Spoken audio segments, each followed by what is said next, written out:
অবশ্যই উনি বাংলাদেশে এসে দায়িত্বভার গ্রহণ করবে। আর নির্বাচনের যে ইস্যু বা বিষয়টা, এটা তো আপনারা দেখতেই পারতেছেন, বাংলাদেশে নির্বাচন হওয়ার এরকম কোনো পরিস্থিতি এখনও আপাতত তৈরি হয়নি, বা এটি বলাও যাবে না যে বাংলাদেশে কোনো নির্বাচন মানে ইদানিং কোনো নির্বাচন হবে 1-2 বছরের ভিতরে।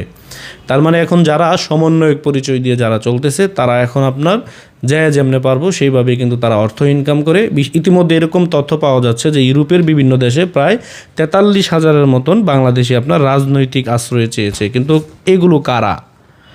এটা হচ্ছে একটি প্রশ্ন, যে এই লোকগুলো কারা বা কারাই এই দেশগুলোতে আপনার রাজনৈতিক আশ্রয় চাচ্ছে। ইতিমধ্যে অনেকে পদত্যাগ করতেছে, কিন্তু কারণ বলতেছে না। ইতিমধ্যে আপনারা দেখছেন যে শিক্ষা উপদেষ্টা নাকি জানি আপনার পদত্যাগ করলো, কিন্তু বললো না। তার মানে এগুলো আপনার পরিস্থিতি কিন্তু আপনাকে বুঝতে হবে যে কোথায় গিয়ে দাঁড়াচ্ছে।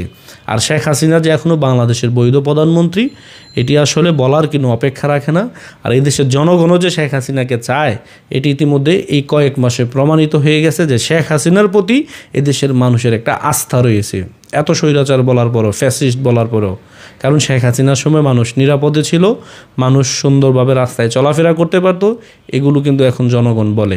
এজন্যই কিন্তু আপনার জনগণ এটাই বিশ্বাস যায় যে শেখ হাসিনাতেই এদেশের জনগণের আস্থা রয়েছে। তো আমি মনে করি যে শেখ হাসিনার প্রত্যাবর্তন কীভাবে ঘটবে, এটা অবশ্যই সেনাপ্রধান তাদের আয়োজন করেই কিন্তু এটি